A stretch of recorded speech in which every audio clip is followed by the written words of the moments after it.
Boa noite, pessoal, sejam muito bem-vindos. Eu sou o Dr. Rafael Gomes, sou médico psiquiatra e na live de hoje nós vamos conversar sobre o uso de psicofármacos no transtorno de personalidade borderline, independente se você está vendo essa aula ao vivo ou uma gravação. Eu vou dar um minutinho, 1 minuto e meio para esperar o pessoal chegar. Bem-vinda, Léa, Lívia. Se estiverem me escutando bem, ditem um ok aqui no chat, nos comentários, para eu saber que vocês estão me escutando bem. Enquanto isso, eu vou fixar aqui o nome da live e me conta se estão me escutando bem.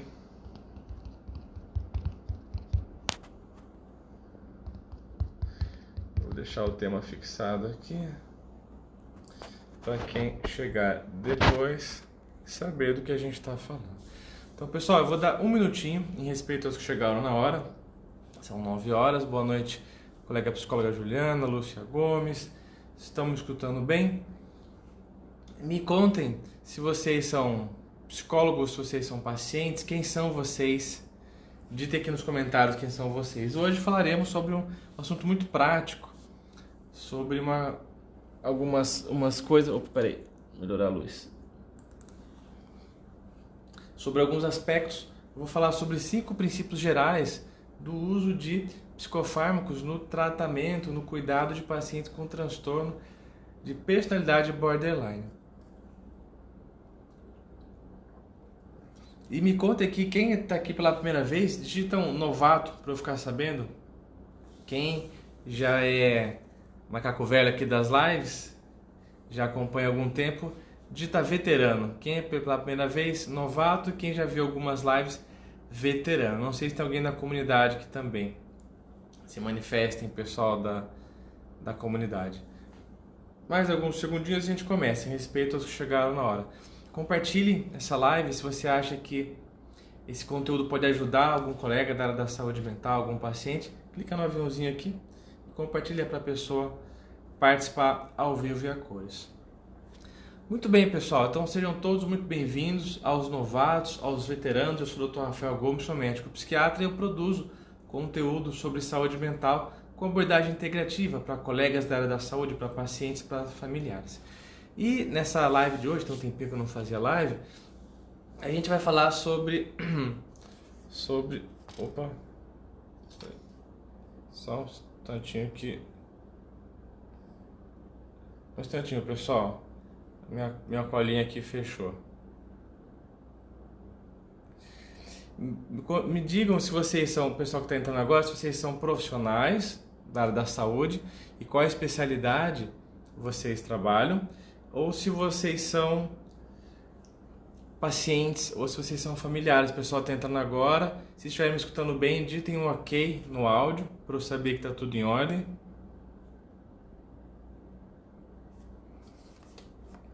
Para eu saber que vocês estão me escutando em alto bom tom. Quem aqui atende pacientes que convivem com um quadro de transtorno de personalidade borderline? E eu presumo que quem está aqui tem no seu consultório paciente com esse diagnóstico, que cá entre nós é um perfil de paciente que enche nossos consultórios, que busca atendimento médico, que busca atendimento psiquiátrico, psicológico.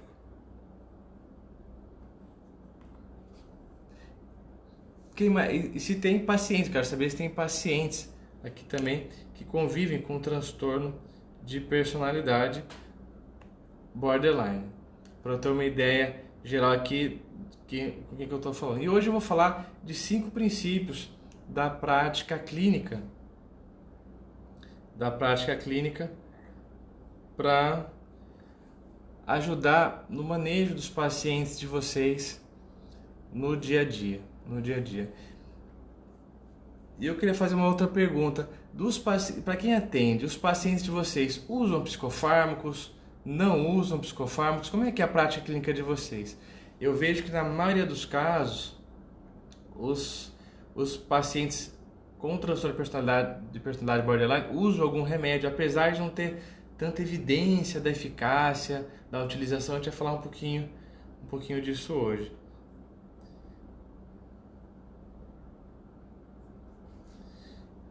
Eu só tô configurando uma coisa aqui, pessoal, um segundinho.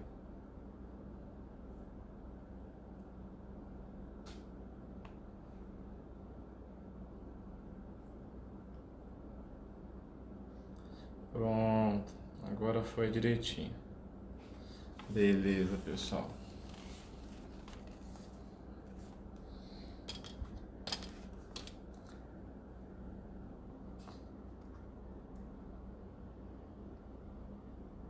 E eu fiz uma pergunta provocativa nos stories hoje, não sei quem viu.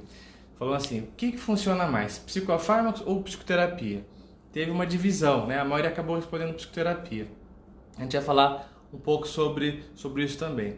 Então, quando a gente pensa no papel da psicofarmacologia, dos remédios no transtorno borderline, a gente precisa entender, lembrar primeiro assim, do que a gente está falando. E a saúde mental, a psiquiatria, ela tem muitas peculiaridades. Primeiro que os diagnósticos em saúde mental, eles não são sempre preto no branco. Tem um exame, né, que a gente vai lá e mede no sangue, tem um exame de neuroimagem. É uma descrição dos sintomas, um agrupamento de sintomas que a gente dá um nome, né? Depressão, transtorno bipolar, e não tem um raciocínio clínico no sentido, olha, o objetivo é necessariamente achar o diagnóstico, porque uma vez encontrado o diagnóstico, a gente vai saber qual é o tratamento certinho, como acontece em toda a medicina. Então, se é uma pneumonia, vai dar um antibiótico, se é um câncer, vai fazer um tratamento XYZ. Na psiquiatria isso não é tão claro. Claro que a gente tem os guias gerais, os antidepressivos para depressão, os antipsicóticos para psicose, mas não é assim preto no branco. E no transtorno afetivo, no transtorno borderline, isso é mais difícil ainda. Por quê? Porque o transtorno de personalidade borderline é muito mais um jeito do paciente estar no mundo que causa sofrimento, que causa disfuncionalidade. De maneira que, apesar de estar no DSM-5, não é bem um transtorno como é uma depressão, como é um transtorno afetivo bipolar, como é uma esquizofrenia. De maneira que essa lógica tem o diagnóstico, vou encontrar o remédio certeiro, ela é falha, em especial no transtorno de personalidade borderline, né? Então, eu vi que vocês responderam aqui, alguns usam remédio, outros não. Temos uma população bem eclética aqui. Eu convido vocês a compartilharem essa live com algum profissional que vocês acham que possa se beneficiar desse tema, que atendem pacientes com transtorno borderline e ficam na dúvida na hora de orientar sobre medicação. Então eu vou falar 5 pontos importantes para vocês, bem práticos. Eu tenho certeza que vai ajudar vocês no dia a dia clínico. O primeiro ponto é que a medicação, antes mesmo do paciente começar a tomar, do psiquiatra prescrever, ela vai ter um papel na relação terapêutica. Ela vai ser uma janela de oportunidade para melhorar a relação terapêutica, que a gente já sabe que ela é eficaz na redução de sintomas muitas vezes. Aí já vê o efeito placebo que está aí. As indústrias gastam milhões, bilhões de dólares nas pesquisas, dão um remédio que é placebo, dão um remédio que tem o psicoativo. Por quê? Porque elas sabem que o placebo funciona. Se alguém te dá um remédio para o paciente, fala, olha, você vai melhorar, a pessoa melhora, isso é efeito placebo. Então, o remédio no transtorno afetivo, no transtorno borderline, ele é um elemento de vínculo, inclusive. E acontece, eu lembro quando eu estava na residência médica, no segundo ano de residência de psiquiatria, eu cuidava de uma paciente borderline lá no ambulatório, e ela sempre começava a consulta falando de remédio. Ela gostava de negociar a dose. Ela usava sertralina, que eu lembro. Era um caso leve, moderado, estava, mas tinha oscilações, como é comum de acontecer no quadro borderline. E ela ficava negociando, Rafael, eu quero aumentar meio comprimido, quero reduzir 1/4 de comprimido. Eram umas doses que não faziam muita diferença, mas para ela aquilo era importante, ela se sentiu ouvida. E aquilo acabou sendo um gancho para mim, né? O professor percebeu e foi me orientando, de vínculo com ela, de eu escutar, de eu deixar ela falar, de ela palpitar, para ver como que aquilo iria ajudar ela. Então, em relação ao vínculo terapêutico, esse é o primeiro ponto importante, o remédio ele pode ser um fator a mais para ajudar o paciente a vincular com o médico ou com o psicólogo quando vai ter essa tomada de decisão, ou com o nutricionista muitas vezes. E tem casos que existe uma demanda do paciente, mas não tem necessidade, então aquela paciente, normalmente ela, né? aquela paciente que quer remédio, doutor, eu preciso de um remédio, que me falta o remédio certo, cria uma super expectativa em relação ao papel da medicação no transtorno borderline. E tem aquele paciente que tem indicação de usar, seja porque tem alguma comorbidade, que a gente vai falar aqui, que é uma depressão, uma ansiedade, um pânico, um uso de substâncias psicoativas, comórbido, ou tem muita irritabilidade, tem muita impulsividade, tem muita distorção cognitiva que borderline pode ter, de pseudoalucinação, e tem uma indicação de usar uma medicação, mas o paciente não quer, o paciente fica resistente. Então, existem cenários muito diversos. E antes de prescrever a medicação, a gente precisa ter em mente, ou de orientar o nosso paciente em relação à medicação, que o remédio ele pode ser um ponto de vinculação. Se o paciente não topa falar de nada, muitas vezes ela topa falar sobre remédio. Eu lembro, alguns meses atrás, quando eu estava lá no hospital, onde eu sou preceptor de residência, eu fui discutir o caso com uma R3, que está no último ano da residência. Ela atendeu uma paciente borderline no pronto-socorro. Ela foi discutir comigo, era uma paciente que estava muito irritada, muito nervosa, nunca tinha feito tratamento, procurou o pronto-socorro porque estava na crise de borderline, que dura 1-2 dias, e precisa de alguma coisa para aliviar ali na hora. Foi feita a medicação e a gente conversou sobre o plano terapêutico ali no pronto-socorro. Ela tinha indicação, a paciente, de seguir um tratamento ambulatorial depois, no posto de saúde, muito possivelmente com uso de medicação. E a residente queria prescrever a medicação para ela. Aí eu conversando com a residente, a gente foi vendo qual seria o papel de prescrever a função, um antidepressivo para uma borderline no pronto-socorro, sendo que nunca mais a residente iria vê-la, né, no atendimento. Na discussão a gente viu que a borderline, a paciente perderia a oportunidade de vincular com o profissional a partir da medicação. Porque se a gente dá o remédio e vai-se embora, se ela melhora a gente não sabe, se ela tem um efeito colateral a gente não sabe. Então é muito mais produtivo quando é o profissional que vai acompanhar aquela paciente, que ele prescreva, para ele saber, para ele poder acompanhar depois. Então é uma ferramenta muito útil, que as pacientes topam conversar, é um ponto de contato que pode ser muito frutífero, inclusive. Tá? Então esse é o primeiro ponto. Nunca é só o remédio. O remédio ele pode ser uma baita ferramenta de vinculação, que é um dos pontos de dificuldade que a gente tem no dia a dia clínico em relação aos pacientes com transtorno afetivo bipolar. É como se fosse, vou usar um termo, não sei se é muito feliz, mas uma isca do bem. É como se fosse uma isca do bem para o paciente topar começar alguma coisa. Esse é o primeiro ponto. E eu convido mais uma vez, pessoal, compartilhem essa live com colegas da área da saúde mental que possam se beneficiar desses aspectos práticos do manejo de pacientes borderline em relação à psicofarmacologia. Me embananei um pouquinho no começo, mas já retomei aqui minha cola. Eu queria compartilhar uma coisa com vocês, pessoal. Não estava programado? Talvez vocês tenham percebido, talvez não. Eu estou um pouco mais sério hoje. A família da minha esposa está em luto, porque a avó dela faleceu hoje à tarde de Covid. Então, se você tem religião, se você não tem, alguns aqui conhecem minha esposa também, eu peço para que vocês coloquem nas orações de vocês, a família dela, a minha esposa, que foi uma notícia muito triste que a gente recebeu hoje à tarde, né? Então, quem não acredita em nada, que mande pensamentos positivos para ela, tá bom? Fecha parênteses, voltamos aqui para Dona Lourdes, o nome dela, tá? A avó da minha esposa que faleceu hoje. Pessoal, eu vou deixar as perguntas para o final, tá bom? As perguntas para o final.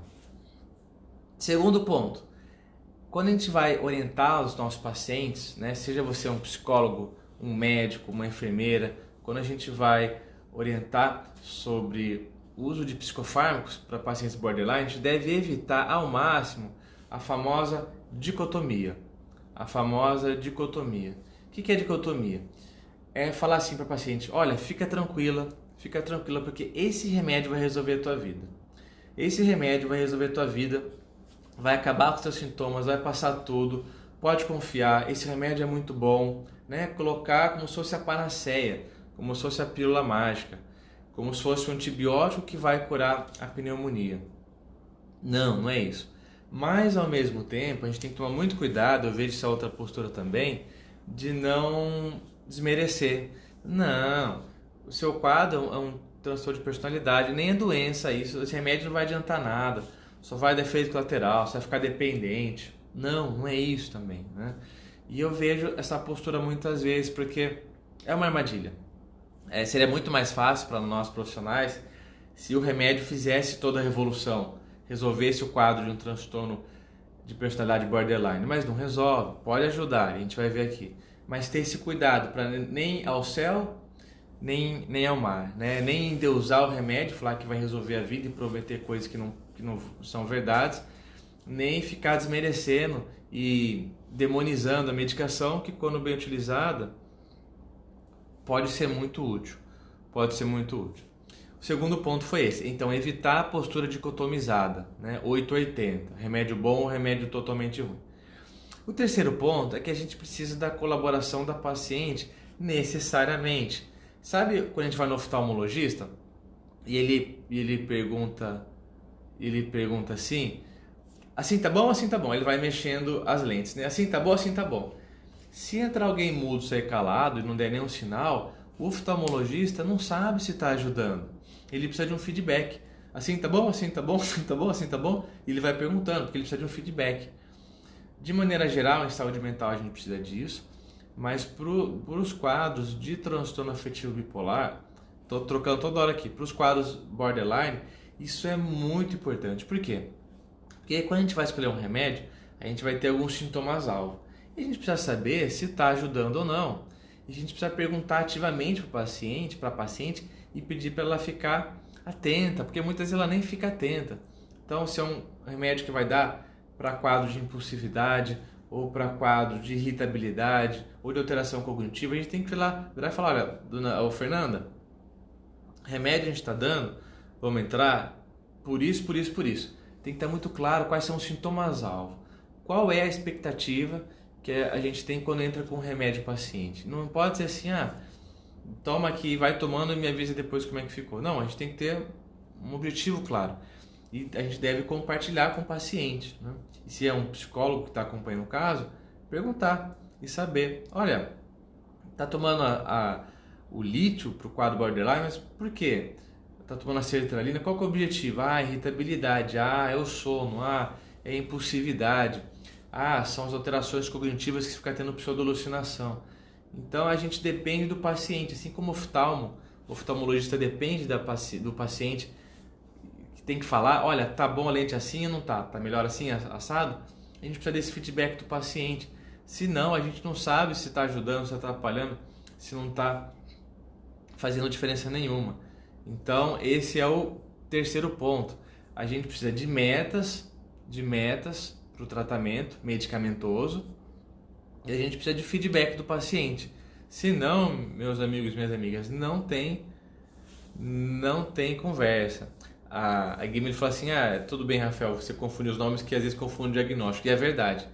É muito comum ter uma confusão do diagnóstico do TAB tipo 2, principalmente, com o quadro borderline. Então esse foi o terceiro ponto. O quarto ponto, eu acho que esse é o mais importante. Então, se você atende paciente borderline, está aqui nessa aula para aprender alguma coisa, fecha as outras abas, presta atenção que essa é a parte mais importante da aula. Como que a gente escolhe uma medicação para o paciente com transtorno de personalidade borderline? Então, a partir desse terceiro ponto que eu compartilhei, a partir dos sintomas alvos, a gente vai escolher algumas medicações mais específicas. E só relembrando, no quadro de personalidade borderline, existem vários sintomas, 9 mais especificamente. Então, tem a questão da impulsividade, do vazio crônico, da autoimagem, dos relacionamentos conflituosos, intensos conflituosos. Quem lembra mais? Tem a questão do flerte crônico com ideia de morte, com ideação suicida, muita raiva, uma raiva desproporcional. São muitos sintomas, são 9. Né? E para fechar o diagnóstico tem que ter pelo menos 5 ao longo da vida. Então, quando a gente vai prescrever um remédio, a gente tem em mente quais são os sintomas principais que essa paciente está tendo aqui, que a medicação vai ter como alvo. Né? Então, de maneira geral, a gente tem que levar em conta a gravidade dos sintomas, é um borderline, mas que é mais leve, não tem tanto sintoma disruptivo. A motivação, a paciente quer o remédio, ela não topa de jeito nenhum, isso faz muita diferença, né? E quais são os sintomas? E muito importante que eu vou falar agora, o uso dos psicotrópicos no quadro borderline, eles são todos off-label. Off-label, pega a bula. Quem tem bula de remédio aí, pega a bula ou joga no Google depois. Nenhum tá lá indicado. Esse remédio serve para transtorno borderline. Nenhum. Por quê? Não tem, a gente usa. Na medicina a gente chama isso de um uso off-label, né? Quem sabe que tem algum benefício, mas não tem grandes estudos mostrando. E por que não tem grandes estudos? Não é à toa, né? Existem vários porquês, né? Não tem uma indicação formal. Primeiro é que não tem esses estudos e muitas das indústrias farmacêuticas não querem financiar porque ficam com receio dos efeitos colaterais, dos quadros de impulsividade. Então imagina só, é uma característica das pacientes com transtorno de personalidade borderline serem impulsivas, cometerem suicídio, às vezes agredirem outras pessoas e tá tomando um remédio lá. Vai que eles associam, a pesquisa associa, que quem tomou o remédio piorou dos efeitos, dos sintomas de impulsividade, dos sintomas disruptivos. É um baita contra-marketing. Então não tem tanto estudo. Não tem estudo duplo cego, então para um paciente dá placebo, para outro dá o remédio. Para borderline, pessoal. Para outro dá terapia e remédio, outro faz só terapia. Não tem estudo. Então é muito da prática clínica. Então o nível de evidência é menor que funciona. E esse é um dos pontos altos da aula. Todo o uso dos psicotrópicos, de qualquer que seja, antidepressivo, lítio, antipsicótico, nos transtornos de personalidade borderline, eles são off-label. Quer dizer que não funciona? Não, funciona, pode ajudar bastante. Mas é diferente o nível de evidência de um paciente psicótico que toma um antipsicótico, de um paciente com depressão que toma uma medicação antidepressiva. Então, a partir dos sintomas alvos, a gente vai escolher. E a partir dessa tríade da gravidade dos sintomas e se o paciente está topando ou não, da aceitação. Então, em relação aos ISRS, aos antidepressivos inibidores seletivos da recaptação da serotonina, eles são muito úteis, principalmente quando existem sintomas depressivos e ansiosos, são medicações muito boas, e oscilações constantes do humor. Muita irritabilidade também ajuda. São remédios seguros, né? Demora umas semanas para fazer efeito, mas são remédios bons, são remédios que são bem indicados. Quais exemplos? Sertralina, fluoxetina, paroxetina, escitalopram, são remédios bons quando tem sintomas depressivos, sintomas ansiosos, sintomas de irritabilidade crônico. Ajuda bastante. Eu lembro uma paciente, essa que eu falei no começo da live, né? Que gostava de negociar a dose, microdose, ela queria fazer incrementos ou decréscimos. Ela estava com sertralina, ela chegou a uns 100 miligramas, ficava oscilando entre 50 e 70. Ela falava, Rafael, o vazio tá lá, a angústia tá lá, mas eu consigo me controlar melhor. Parece que a montanha-russa, ela falava, montanha-russa, ela sobe menos e ela desce menos, mas ela tá ali, montanha-russa. Mas ela sobe menos e ela desce menos. A medicação me ajuda nisso. Mas não resolve minha vida. Ela tinha essa percepção com muita clareza. Os tricíclicos, os antidepressivos tricíclicos, que é a clomipramina, a nortriptilina, a mitriptilina, apesar de elas também ajudarem nos sintomas ansiosos, depressivos, elas não são interessantes para a gente prescrever para o paciente borderline. Por quê? Porque os tricíclicos, eles são potencialmente letais. Se tomados em altas doses, eles podem provocar arritmias fatais e a paciente morre. Então, já que as nossas pacientes têm como um dos sintomas uma ideação crônica de morte, de suicídio, e eventualmente acabam efetuando uma tentativa de suicídio, não é interessante que a gente deixe uma medicação que possa ser mais fatal que outras. Então, de maneira geral, cada caso é um caso, mas não é interessante que nossos pacientes borderline usem antidepressivos tricíclicos. Água. Vocês estão tomando água, pessoal? Antidepressivos tricíclicos, tá? E em relação aos estabilizadores de humor, eu fiquei surpreso, confesso, que na enquete que eu fiz, eu perguntei, olha, dos pacientes de vocês que usam, quais são os psicofármacos que eles mais usam? E a maioria respondeu estabilizador de humor, né? E eu fiquei surpreso, porque não é o mais indicado, e na prática clínica que eu vejo por aí também não. O que são os estabilizadores de humor? Então é o lítio, é a lamotrigina, é o ácido valproico, a carbamazepina, que eu estou esquecendo algum? É o topiramato, que serve também. E de maneira geral, qual que é a jogada?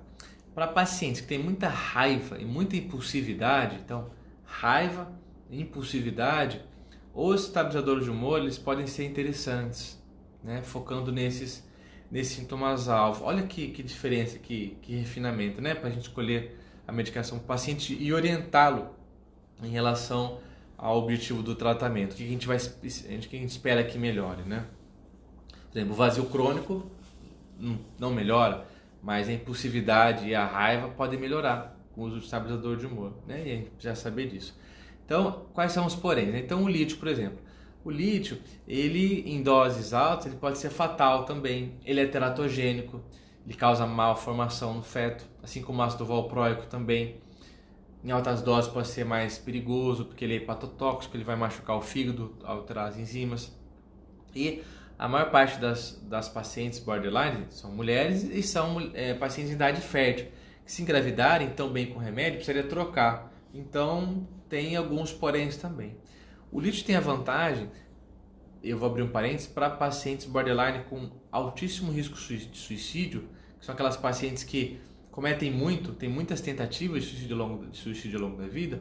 O lítio é um profilático, ele reduz muito as novas tentativas, mesmo em doses mais baixas, 300 miligramas. Normalmente a dose terapêutica é 600, 900, 1.200 miligramas. Então, para paciente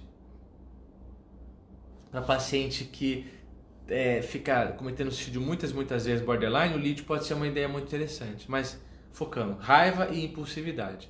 Já o topiramato e a lamotrigina, eles são mais seguros em relação a esse aspecto da teratogenicidade e do risco de intoxicação por overdose, né? O porém do topiramato é que ele causa um prejuízo da cognição, né? Então a memória não fica tão boa, o raciocínio. E a lamotrigina ele é um remédio que tem que ser começado bem devagarzinho. Então, 25 miligramas, dali 2 semanas aumenta para 50, depois aumenta de novo, dali 2 semanas, e para retirar também. Então, tem esse porém. Eu particularmente não uso muito, mas é uma estratégia para pacientes com muita raiva e muita irritabilidade. Agora são os preferidos. E de novo, presta atenção que dos 5 pontos, esse é o mais importante. Como escolher o antipsicótico, como orientar o paciente sobre o objetivo. E dos psicotrópicos todos, os antipsicóticos são os mais úteis. Principalmente para a questão da instabilidade de humor, então aquela montanha russa, né? Hora está acelerada, nervosa, outra hora está deprimida, está irritada, sem estabilidade, raiva, impulsividade, né? Então a pessoa que xinga, que briga, que vê lá foi já se cortou, né? Os antipsicóticos são muito interessantes. E para aqueles pacientes que têm sintomas cognitivos na alteração da percepção, então que tem pseudo-alucinações, por exemplo, vê muito vulto, escutam uns barulhos estranhos, tem umas percepções, né? Alterações dos domínios cognitivos. Eu abrangi quase os principais aqui, né? Então os antipsicóticos como a risperidona, o aripiprazol, a olanzapina, mesmo o Aldol, né? O Aldol que tem no SUS, eles podem ser muito interessantes, mas aí tem que explicar para o paciente, olha, você está tomando um antipsicótico, mas você não é psicótico, é para controlar esses sintomas.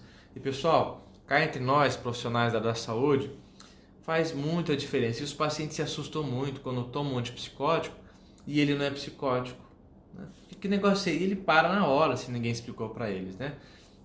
Ele para na hora. Então, eu, na minha prática clínica, né, no consultório e mesmo no hospital que eu trabalho também, interna de vez em quando alguns pacientes borderline, na enfermaria com quadros suicida, quadros mais graves, os antipsicóticos atuam de maneira muito interessante para a questão da impulsividade, da raiva, dos sintomas cognitivos e da irritabilidade. Tem os poréns deles, né, de ganho de peso, muitas vezes, o aripiprazol causa menos. tem que fazer alguns exames para acompanhar, né? Mas dos remédios, se você pudesse guardar uma coisa dessa aula, seria isso, que os antipsicóticos são um dos remédios mais úteis para quadros de transtorno de personalidade borderline, mesmo que o paciente não tenha psicose. Pessoal, aulas eu vou deixar, perguntas eu vou deixar para o final, tá bom? Eu vou encerrar antes, hoje, aí eu vou tirar algumas dúvidas de vocês. E os ansiolíticos, né? Os ansiolíticos. A colega, uma psicóloga, Karen, tudo bom, Karen? Perguntou assim, quando a pergunta for certeira, aí eu respondo na hora, tá, pessoal? O algodaldecanoato, Karen, é uma opção sim também, tá? É uma opção sim. Qual que é a vantagem do decanoato? É que faz uma injeção e só precisa fazer dali a 3 semanas, 3, 4 semanas, 2 a 4 semanas de novo. O remédio vai ficar no organismo. Isso é bom para pacientes que não topam muita medicação, que esquecem, ou que preferem. Tem pacientes que preferem, olha, eu não quero tomar todo dia um comprimido, eu prefiro tomar uma injeção. Mas, de novo, uma psicóloga citou, não é uma indicação oficial que está lá na bula, tá? Mas mudando a formulação, tudo bem também, como o paciente preferir. Tem outros antipsicóticos, aí não tem no SUS, mas tem no particular, que são injetáveis, né? Que faz uma vez por mês, tem o Trinza, que é a paliperidona, que faz a cada 3 meses, vai sair um aí que é a cada 6 meses. Então, os antipsicóticos, independente da via de administração, eles têm essa função sim, eles podem ser úteis. Podem ser úteis. Em relação aos ansiolíticos, diazepam, Rivotril, alprazolam, bromazepam, de maneira geral, pessoal, a gente evita. Por quê? Pelo risco de dependência, de abuso. A gente sabe que o transtorno de personalidade borderline é um quadro crônico. O que é isso? Acompanha o paciente a vida toda. A gente sabe que na vida adulta, mas na vida mais idoso, os sintomas tendem a melhorar, né? Então chega lá a 50 anos, a gente não sabe exatamente por quê, mas os sintomas arrefecem, diminuem. O pico, né, dos sintomas é na vida adulta jovem, 20 e poucos anos, 30 anos, depois vai diminuindo. E como é um quadro muito arrastado, a gente apostar num remédio que causa tolerância, que pode causar prejuízo cognitivo e que tem um efeito muito pontual, não costuma ser uma estratégia muito boa. Claro, em situações de emergência, o paciente está no pronto-socorro, como esse exemplo que eu citei lá com a residente que eu estava discutindo o caso. A gente deu uma medicação para a paciente ali, para ela se acalmar um pouco, né? Estava com uma ideação suicida, tudo bem, situações extremas, né? Às vezes deixar com a paciente, no consultório eu deixo muitas vezes também. Deixo lá um alprazolam, um Rivotril sublingual, para em momentos de crise, de sofrimento intenso, a paciente pode usar, mas não costuma ser uma estratégia de primeira linha, né? A gente fala que é um SOS, vou pegar uma água aqui. É um SOS, tá? Por conta desse risco de dependência. E o quinto ponto, pessoal, é o seguinte: 100% das pacientes com transtorno de personalidade borderline, em algum momento da vida, vão ter algum outro diagnóstico psiquiátrico. A gente chama de comorbidade. Então, o quinto ponto para ficar atento são as comorbidades. O que é isso? Então, é um paciente com quadro borderline que faz um quadro depressivo, é um paciente borderline que tem um transtorno de pânico, que tem uma fobia, que tem um transtorno por uso de substâncias psicoativas. A gente sabe que pacientes com quadros de personalidade borderline podem ter qualquer outro quadro psiquiátrico, um quadro psicótico, inclusive, um quadro de um transtorno afetivo bipolar. É muito comum de acontecer. O que os estudos mostram, que 100% em algum momento vão ter algum quadro. Não quer dizer que vai ser a vida toda.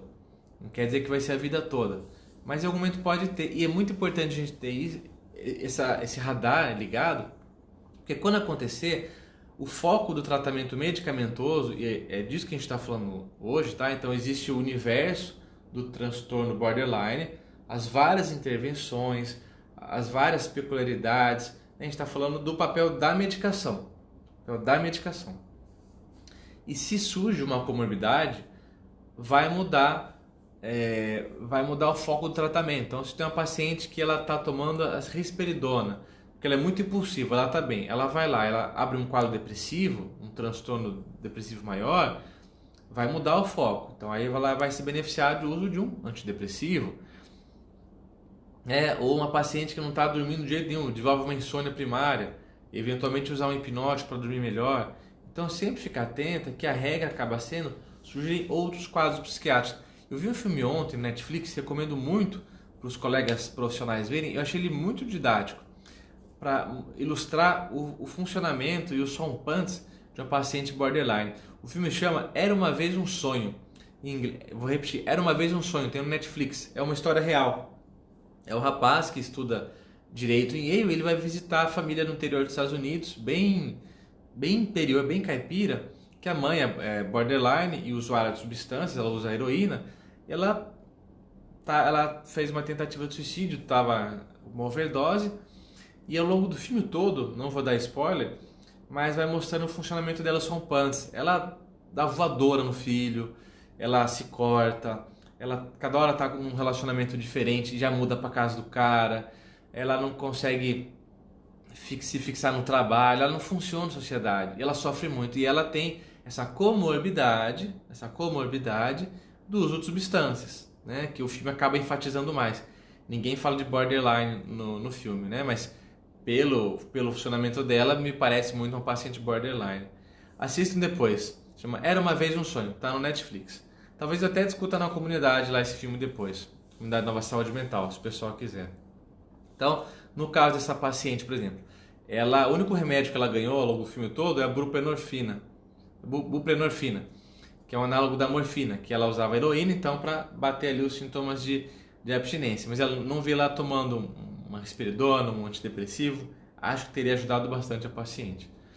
Então, a partir do diagnóstico comórbido dela, do transtorno de uso de substâncias, deram lá um remédio para aplacar a abstinência, né? Mudou. Não tinha nada a ver com o quadro borderline, mas ela se beneficiou. Então, a lógica das comorbidades é essa. Obrigado, Fê Amaro, por ter colocado assim, Era Uma Vez um Sonho.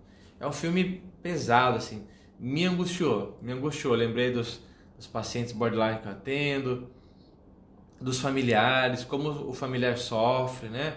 A gente pode outro dia falar só sobre familiar, tá? Mas é isso, pessoal, é isso. Comorbidades, a gente tem que ficar atento às comorbidades das nossas pacientes com transtorno de personalidade borderline, porque elas vão apresentar em algum momento da vida, é questão de tempo. Às vezes um, às vezes dois, e o foco do tratamento medicamentoso, ele vai mudar, tá? Tudo bem? Estão me acompanhando? Então, pessoal, é isso. Eu trouxe aqui, você que ficou nessa aula, 5 pontos práticos, essenciais, que todo profissional, não só o psiquiatra, essa aula não é para psiquiatra, essa aula é para psicólogos, para não psiquiatras, para médicos que cuidem de pacientes borderline. E o remédio, o remédio, ele vai surgir eventualmente, ou o paciente vai querer, ou ele não vai querer de jeito nenhum, né? E cabe a todo mundo que cuida orientar, mesmo que não seja o profissional que vai prescrever, porque é uma janela de oportunidade a mais para ensinar, para educar e para trazer para perto. Então, resumindo, hoje eu te falei de 5 princípios. O primeiro é que o remédio ele é muito mais do que o remédio. Ele é uma ferramenta terapêutica para vincular com o paciente. O segundo ponto é para evitar posturas dicotômicas. O remédio é o inferno, o remédio é o céu. O remédio vai te salvar, o remédio não serve para nada. Evitar. Os pacientes borderline eles já têm um pensamento dicotomizado. A gente não pode contribuir e intensificar isso ainda mais. O terceiro ponto é que a gente precisa do paciente, a gente precisa da colaboração do paciente para identificar as metas do tratamento para ele dar um feedback. Então lembra da brincadeira do oftalmo. Tá bom assim? Tá bom assim? Tá bom assim? Tá bom assim. Fulano, tá bom assim o remédio? Não tá? Como é que tá indo? Né? Precisa desse feedback. O quarto ponto é que a gente vai escolher o remédio a partir dos sintomas-alvo e a gente vai ficar atento a possíveis mudanças a partir da evolução desses sintomas-alvos, principalmente raiva, irritabilidade, distorções cognitivas do tipo pseudoalucinação, sintomas depressivos, sintomas de humor, que de maneira geral os antipsicóticos são muito úteis, os antipsicóticos, e os antidepressivos também. E que a gente tem que ficar de olho nas comorbidades, porque todo paciente borderline em algum momento da vida vai ter alguma comorbidade, uma depressão, um transtorno de ansiedade, um transtorno bipolar, um transtorno por uso de substâncias. E se esse transtorno surge, emerge, o plano terapêutico medicamentoso, que a gente está falando aqui, ele vai mudar. E esses pontos, pessoal, apesar da gente falar de remédio, vocês percebem como vai além do remédio, né? E essa, na verdade, sim, é a base da saúde mental com abordagem integrativa, que vocês me vêm falando no feed, que vocês me vêm falando nos stories, que eu falo muito lá na comunidade. Para quem chegou agora e não sabe, eu tenho uma comunidade para profissionais da área da saúde, onde toda quarta-feira eu dou uma aula sobre algum tema com esse enfoque. A gente tem discussão de caso clínico, né? Mas com essa lente. Então esses pontos que eu trouxe para vocês são pontos práticos. Usem, tá bom? Usem, me contem depois.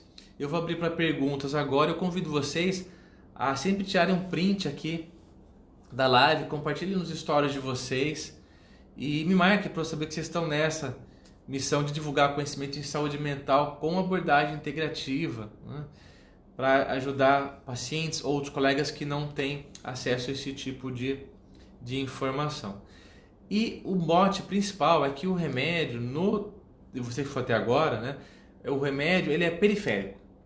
O remédio não é o principal. Muitas vezes o remédio ele vai permitir que a paciente fique minimamente estável para comparecer a uma terapia, para vincular com o terapeuta, para estar com os sintomas menos à flor da pele, para aproveitar um pouco mais as sessões, independente da linha terapêutica, se é TCC, se é humanista, se é fenomenológica, se é psicanalítica. O remédio ele vai permitir que o paciente esteja ali e aproveite e se beneficie da terapia. Porque se está tudo muito à flor da pele, não tem nem conversa, né? Mas que o objetivo principal do tratamento, a ferramenta principal não é o remédio. O remédio é uma ferramenta acessória. E isso que tem que ficar bem claro na cabeça dos profissionais, da cabeça dos pacientes também, pessoal. Na cabeça dos pacientes. E que o remédio ele vai ter como objetivo os sintomas-alvo. Tá muito irritada, tá muito instável o humor, muito impulsiva, muito suicida, o remédio pode ali ajudar, mas ele não vai transformar a pessoa, né? Ele não vai transformar.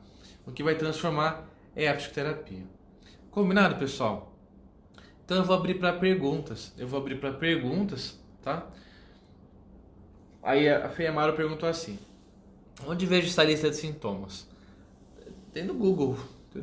Sintomas, transtorno borderline de personalidade. Tá bom? Mas eu citei alguns ao longo da live. Eu vou deixar a live salva por 24 horas, tá bom, pessoal? Depois eu vou jogar live lá na comunidade. Quem é aluno é um bônus para vocês, tá? É um bônus que eu vou deixar para vocês com um resumo desse passo a passo. Ananda Reis, a comunidade no momento está com as inscrições fechadas, tá? Eu abro de tempos em tempos. Eu vou abrir de novo em dezembro, no meio de dezembro. Eu vou avisar por aqui. Pode ficar atenta, eu vou avisar, você vai receber algum aviso, tá? Para você ficar sabendo como funciona para quem não é, os bônus, as aulas. É uma comunidade onde toda quarta-feira à noite eu dou uma aula sobre um tema de saúde mental. Até hoje foram 80 aulas, você entra, tem acesso a tudo. E tem acesso à aula ao vivo, o grupo lá de WhatsApp, tá bom? Mas no momento está fechado. A Columbia Jaque falou assim: o psicólogo então deve trabalhar junto com o psiquiatra, doutor? Exatamente, Columbia, exatamente. É um trabalho em equipe, né? Nos stories, né? Quem me acompanha aqui, acho que vê os stories, eu uso muito a ideia de arquétipo. Então as imagens têm um significado por detrás. E toda vez que eu vou falar de algum tema que o trabalho em equipe é fundamental, eu uso o arquétipo, eu uso aquela imagem dos Vingadores. Não sei quem aqui é da pegada dos super-heróis, mas qual que é o grande trunfo lá dos Vingadores, né? O trabalho em equipe. Cada um tem uma habilidade distinta, cada um tem um superpoder. E juntos acontece uma sinergia muito grande. E no caso do transtorno borderline de personalidade, precisa dessa sinergia por vários motivos, né? Eu até fiz um post semana passada sobre isso. como precisa de uma equipe, tanto para diluir a responsabilidade do profissional, porque muitas vezes os profissionais ficam reféns dos pacientes borderline, né? Tem um professor meu, brilhante, Dr. Carlos Kais, aqui de Campinas, e numa supervisão ele falou, Rafael, ele falou para a equipe assim, a gente não pode ficar refém do paciente, a gente não pode colocar a cabeça no travesseiro e não dormir com medo que o paciente se mate. A gente vai tomar as providências com a família, pede internação se for o caso, senão a gente não trabalha. E se a gente não está bem, a gente não vai conseguir cuidar bem dos pacientes, tá? Então o ideal é que tenha um trabalho em equipe, sim. Às vezes não está no mesmo espaço físico. Então, por exemplo, eu tenho o meu consultório, que eu atendo sozinho. As colegas que eu trabalho em conjunto, eu falo por WhatsApp, eu ligo, a gente troca as impressões, as figurinhas, né? Mas para compartilhar o cuidado, compartilhar as impressões. Para quadros de paciente borderline, assim, é fundamental.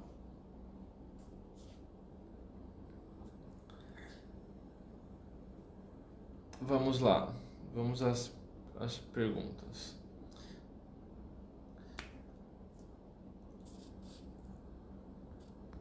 Perguntas. A Nana Epifânio falou assim, qual o critério para ser receita da comunidade? Querer, só querer e pagar. Paga lá, faz inscrição. A comunidade tem uma linguagem técnica, é para profissionais. Tem alguns pacientes lá, tem alguns familiares, mas a comunidade é para profissionais. É para psicólogos, é para médicos generalistas, para enfermeiras, temos nutricionistas, temos enfermeiras, temos residentes de psiquiatria, temos psiquiatras, mas é para profissionais da área da saúde, tá?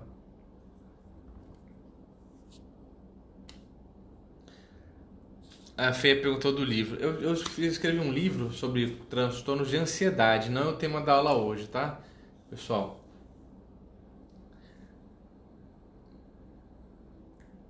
Aí a Amanda Mercer pergunta assim, indica algum livro bom para quem quer se informar sobre borderline?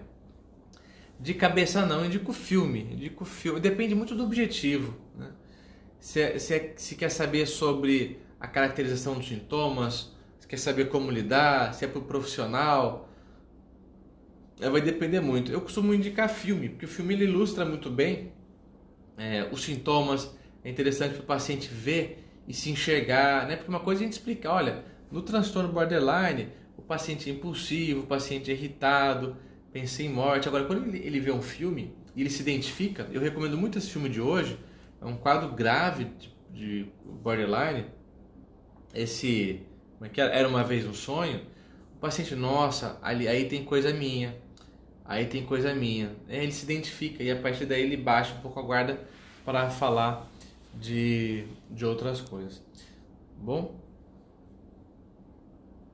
Então, dúvidas sobre psicofármacos. Tudo bem, pessoal? Ficou claro? Vocês vão conseguir aplicar no dia a dia de vocês?